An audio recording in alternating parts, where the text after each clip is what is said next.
natin sa mga gastusin na ito? Yang mo! Natanggal na nga sa trabaho eh. At paano ang gagawin ko? Sana natanggal ako eh. Malas eh. Nako! Paano ka kasi hindi mamalasin, ha? Wala kang ambisyon! Kontento ka na ganito tayo habang buhay, isang kahit, isang tuka! Tapos sasabayaw pa ng pag-iinom! Eh, paminsan-minsan lang naman ito eh. Kahit na! Pagka lang... Ang isang katulad mo na tinanggal sa trabaho at kakarampot lang mga sweldo, walang karapatan ni minsan, kahit na minsan, ang mag-iinom. Panggastos mo nga sa sarili mo, kulang na! Iinom ka pa ng iinom? Nakita mo, yung mga anak mo, lahat dyan, nakita mo? Gumaya sa'yo! Walang kaambi-ambisyon!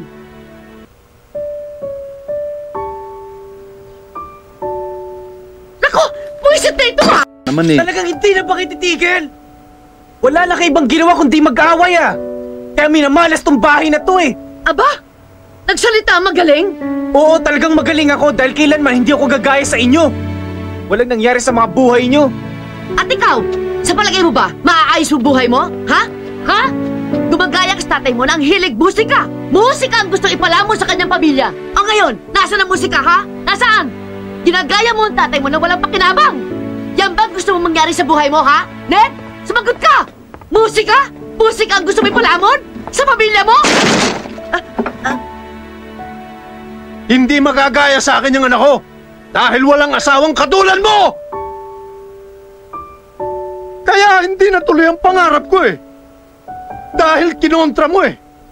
Pinamili mo ko. Kung yung pangarap ko, ikaw, natural, pipiliin kita, mahal kita eh. O ano nangyari sa akin ngayon? Isa akong walang kakwenta-kwentang tao. Walang pangarap, walang ambisyon, walang direksyon.